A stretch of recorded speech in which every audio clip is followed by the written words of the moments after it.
Well, I hope to God that eventually we find out that maybe Caitlin Clark was asked to do this and maybe she said no. Because if that's not the case, then the WNBA and the Players Association, the WNBA PA, and the league, to be honest, continue to disrespect the far and away biggest draw that this women's hoops league's got that they've ever seen. Imagine being the face of the league, breaking records, selling out arenas, and then getting snubbed for a merch launch like you're the intern. Yep, the WNBA Players Union just picked A.A. Wilson and Angel Reese over Caitlin Clark, and the internet is basically on fire. Is this a power move, a petty play, or just bad PR dress in team colors? Buckle up, cause this tea is hotter than a courtside seat at a Liberty game. Jealousy and sheer incompetence are going to be the three main reasons why the WNBA never reaches the popularity, never reaches the shine that they think they deserve. Stubbornness, incompetence, and jealousy are going to be the reasons why Caitlin Clark remains at the mountaintop and nobody else ends up even being close to joining her up there. And it's all the WNBA, the players, the executives, Kathy Engelbert. It is all their fault. They're far too jealous. They're far too stubborn. And from a business sense, they are all far too incompetent. What am I talking about? They could have just handed Caitlin Clark the crown of throne in a warehouse full of sold-out merch, but nope, instead they pulled a stunt that was so obvious it practically screamed, "We'd rather sink this ship than let her steer it."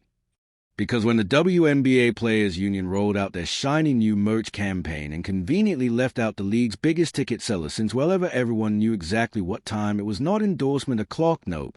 It was a petty hour with a side of performative unity. Their biggest draw, their biggest revenue churner, the biggest ratings, viewership draw, attendance draw, the whole, if it's a draw, Caitlin Clark's bringing them in droves and lined up to come in the door.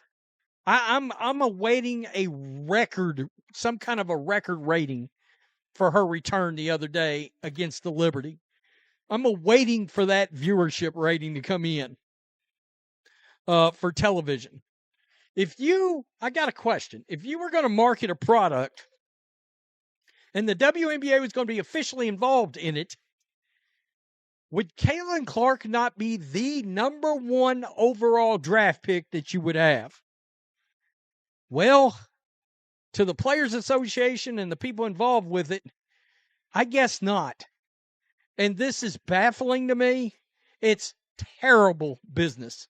It is failed business one. Now let's get one thing clear. Caitlin Clark didn't turn this deal down. She didn't ghost him. She wasn't too busy practicing logo threes or autographing baby honuses. She was never even invited to the party. Because let's be honest, if she had been part of that merch rollout, her case would have sold out before breakfast. And the others, well, they might have lingered on the virtual shelves like that one sad flavor of gum no one ever buys. WNBA Players Union chooses Angel Reese over Caitlin Clark in social media posts. Now, to be fair to Angel Reese, it wasn't just Angel Reese. It was everybody not named Caitlin Clark. It was everybody the old guard thinks is a star, not named Caitlin Clark. This is absolutely pathetic, absolutely embarrassing, and we are going to show you why momentarily. WNBA's Players Union chooses Angel Reese over Caitlin Clark in social media post originally appeared on Athlon Sports. Indiana Fever guard Caitlin Clark and Chicago Sky forward Angel Reese have not exactly had fortunate starts to the 2025 WNBA season. And therein lies the problem. Not that Caitlin is too controversial, not that she's too new. No, the issue is that she's too successful. She's a player whose jersey is flying off the shelves like it's limited edition Beyonce merch. She's the one filling arenas and doubling TV ratings. The optics, yeah, those are fine. The economics even better. But the feelings are now we've hit the landmine, because if Caitlin's merch sells out in a blink while everyone else's is collecting digital dust, then we're not talking unity anymore. We're talking reality, and that's what they don't want. I'm just in shock. I'm in shock. So you've got a lot of the biggest names in the entire WNBA here. You've got Aja, you've got Kelsey Plum, you've got Paige Beckers, you've got Angel Reese, you've got Fee, you've got Cameron Brink, you've got Sabrina. So you've got a lot of the bigger names, if not the biggest names, the biggest names in the entire WNBA right here. And who's not there? It's Caitlin Clark. And if you guys have not seen this right here, FM cases and the WNBPA. The WNBPA. So this is 3 days old. I got sent this email today. I actually, in fairness, I did see a tweet, not including the most popular player. This is how much they hate Caitlin misspelled. So instead of lifting up the rising tide that could carry the whole league, they decided to pretend the tsunami didn't exist. Brilliant. It's like organizing a pizza party and leaving out the cheese because you don't want to offend the crust. News flash, the crust doesn't carry the flavor. Caitlin is a flavor. And this league just tried to convince everyone that flavor doesn't matter if it's not politically convenient. And look, this isn't about who's black, who's white, or who can dunk in warm-ups. This is about what happens when excellence doesn't come from the approved storyline. When someone blows past all the gatekeepers with raw skill, work ethic, and a radar lock aim from a logo, and the old guard doesn't know whether to clap or call security, it's not that they didn't see Caitlin Clark coming, it's that they didn't want her to arrive. And now that she's here, they're fumbling every chance to capitalize on it without looking like they're admitting she changed the game. So what's the strategy? Apparently, it's passive-aggressive exclusion with a sprinkle of corporate cowardice. A.A. Wilson and Angel Reese got the nod. And sure, they're talented, marketable, and have fan bases. The exact abuse that they're giving Caitlin Clark right now to Sabrina Ionescu. Like, let's be real, you can look, if you read what some of these things have said about Sabrina Ionescu before Caitlin Clark walked in the league, but now they have the new bully victim. And it's so funny looking at it where you're like, all these, it's so clear that these people, it's just an anti-Caitlin people, because it's like an enemy of my enemy is my friend, where it's like, they are these individual pages where you look at the players they hype up, and Paige Beckers, and by the way, by all accounts, Paige Beckers and Caitlin Clark are friends. They'll have their profile's Angel Reese, and the players they're going to hype up as Paige Beckers because she's a rival to Caitlin Clark. And let's be real, that's an actual rivalry. Paige Beckers is really damn good. But let's not pretend this choice wasn't engineered to keep the merch field balanced, even if that meant ignoring the player who would outsold everyone combined, because heaven forbid a rookie white girl from Iowa make everyone else's sales look like clearance bins. A sad part, this isn't just a missed opportunity, it's a mirror held up to the league's own insecurities. They want growth, visibility, dollars, but they want it on their terms, and Caitlin Clark, she doesn't play by that script she showed. Up drop buckets and accidentally expose the system. Now, instead of riding that wave, they're trying to capsize the boat while smiling for the cameras. This is a kind of chess where someone flips the board, madame, and then declares checkmate. The league can pretend this was about diversity or representation or whatever buzzword makes the exclusion sound noble, but everyone saw it, everyone felt it. You don't bench your MVP in the name of inclusion. That's not strategy, that's sabotage disguised as sentiment. And let's not ignore the undertone, hey, because if this were about fairness or equity, they'd have included Caitlin Clark as a power, hey, she is. But what we got instead was a subtle little whisper that says, you can be great, but don't be too great, not too fast, not too loud. It's the same tired tune they've been humming since forever. Caitlin Clark had another, whatever you want to call it, confrontation in a WNBA game. Like, why is this happening? The Caitlin Clark phenomenon is one that I got wrong. I never really thought that Caitlin Clark would make the difference that she has in college basketball or in the WNBA. What other sports analogies are out there that are in any way similar to the impact that one individual has had on a larger sporting universe? Tiger was amazing, but don't outshine the veterans, break records, but do it quietly, sell tickets, but make sure no one feels outperformed. Meanwhile, Caitlin keeps showing up smiling and launching threes from the parking lot. She's a storm they can't outrun.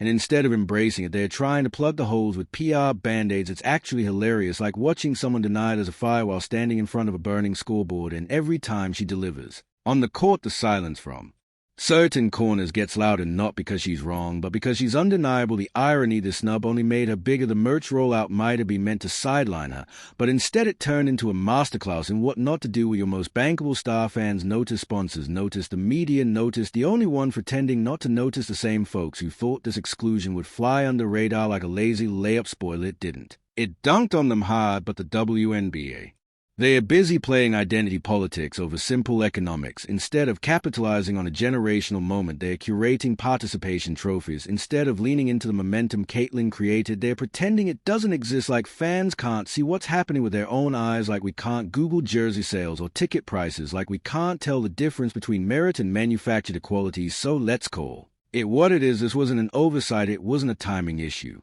It wasn't a clerical error, this was deliberate, and the message was clear: you can break records, but you can't break it, not unless you do it their way, at their pace, in their uniform.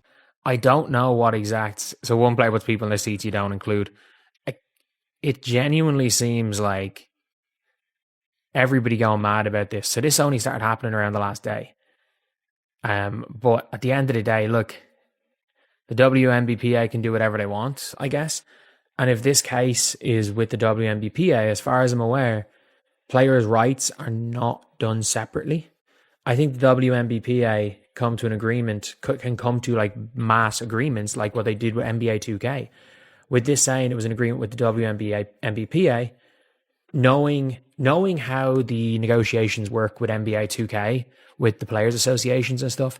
And again, I could be very wrong with this, but I don't think this is something that'll be on an individual by individual basis. I hope I'm wrong. Caitlin Clark didn't follow that blueprint, she rewrote it, and that's exactly why she's being boxed out of a campaign that should have been hazed. The headline: if Caitlin had been included, the sales would have told the truth, and that truth would have made a few egos feel very, very small. So they did the next best thing. They acted like her success was some kind of glitch in the system, like she just wandered into the W and tripped over a million fans. But the only thing Caitlin Clark tripped over was the fragility of a system built to protect the status quo. And what's wild is the fans know the fans aren't confused. They see who's putting up numbers, they see who's changing the game, they see who's got the juice, the charisma, the shot, the heat, and no amount of curated rollouts or forced narratives is going to change the fact that Caitlin Clark is a moment the league can either embrace it or keep fumbling the bag. At this point, Caitlin Clark might as well call up a Euro League team, because the WNBA has made it crystal clear they don't want her to shine anywhere near their spotlight. The best-selling, record-breaking, arena-filling, ratings exploding phenom is being treated like she's the understudy to two of the most unlikable characters this league has ever tried to pass off as the faces of the future. Her first game back against the Liberty, where she scored 25 points in the first half, had LeBron James tweeting about her and also sending her direct messages, apparently. They beat the Liberty, who was previously undefeated, 9-0.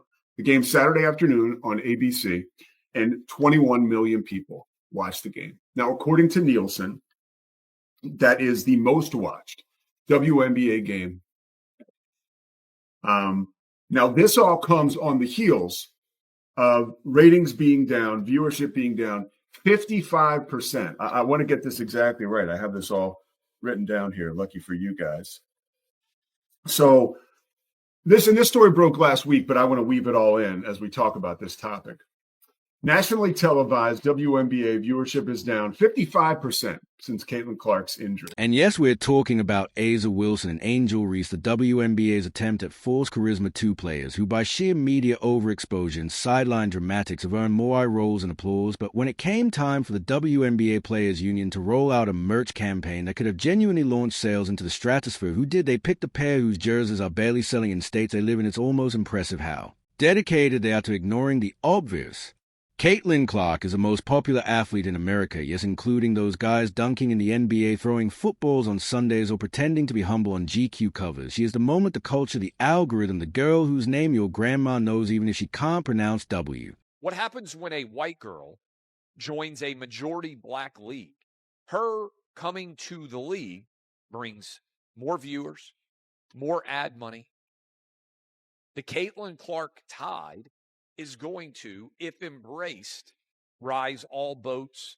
The majority in the league, which is black women, has done everything they can to not welcome Caitlin Clark to the league. But no, instead of embracing the meteor blazing across that bland sky, they tether themselves to players who inspire Twitter rants instead of ticket sales. You know why Caitlin's not in that merch drop? Because if she was, no one else would move anything. And that's not speculation, that's economics. If Caitlin Clark had a merch booth next to everyone else, the rest would look like a garage sale during a thunderstorm. So they didn't add her, not because she didn't want it, but because her success is too loud, too undeniable, too inconvenient. It's almost poetic how the WNBA keeps tripping over its own shoelaces just to prove a point that no one is asking them to make. They could ride this wave, they could put Caitlin on every billboard, slap her face on every lunchbox, and finally rake in the revenue they've been chasing for decades. But no pride before profit, ego before growth, politics before popularity. They'd rather struggle with equity than succeed with Caitlin, and let's be honest, this isn't About giving everyone a chance. This is about shielding egos from the harsh light of merit, because if Caitlyn's merch sold 10 times more than everyone else's, which it would, that's not just a reflection of her popularity, that's a direct indictment of the league's status quo. So instead of saying, hey, this girl might be the future, they decided to pretend she's just a passing trend with a nice jump shot genius move. WNBA guys, because they are allowing this to happen, the key to this whole thing was having the girls act professional, and having the media do a cover for them. Well, what happens when the girls are coming out of script? What happens when the black people sitting courtside at the Atlanta Dream game, right? Don't see a problem with how hard Caitlin Clark is getting fouled, and they yelling, "This is Atlanta. This is Atlanta. You ain't gonna come in here and do that." What happens when Angel Reese scores 2 points, right? 8 offensive rebounds on her own missed shot, 12 rebounds total. What's happening when the people decide to get... It would be hilarious if it wasn't so embarrassingly transparent, like watching a restaurant refuse to serve its best dish because it makes the soup look bad. Asa Wilson, maybe a decent player, sure, Angel Reese might grab headlines for all the wrong reasons, but trying to manufacture likability while the most beloved athlete in the country gets treated like a distraction, that's next-level delusion Caitlin Clark didn't just show up and ask for. Attention. Meanwhile, the WNBA's idea of marketing is trying to convince everyone that water isn't wet and mediocrity is a virtue, and it's not like the fans haven't noticed every arena is packed when Caitlyn's in town, every broadcast hits new highs. When she's on the court, even the haters can't stop watching. She is single-handedly the engine driving attention, revenue, and relevance, and yet the league keeps tossing banana peels in front of her like they're trying to win Mario Kart instead of grow a sport. Presence, just being there, change them. That's it. Like, you can sit here and come up with 1,000 different reasons for why. There's one why.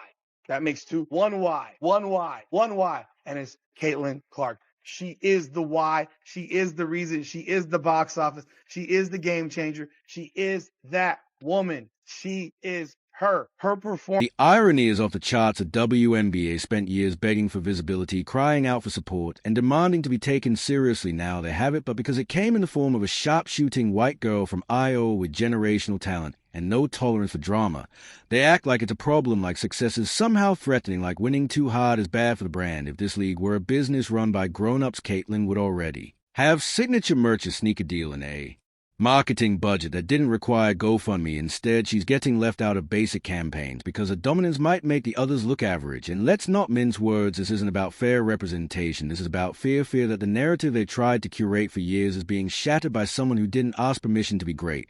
But here's the plot twist. They didn't expect snubbing Caitlin doesn't dim her light, it just makes the absurdity louder. The fans will still show up, the cameras will still pan to her, the analysts will still have to talk about her, because the numbers don't lie and neither do the crowds, and every time someone asks why she's not featured, the WNBA's answer gets more awkward than a team huddle after a 30-point loss. That's why they're thinking.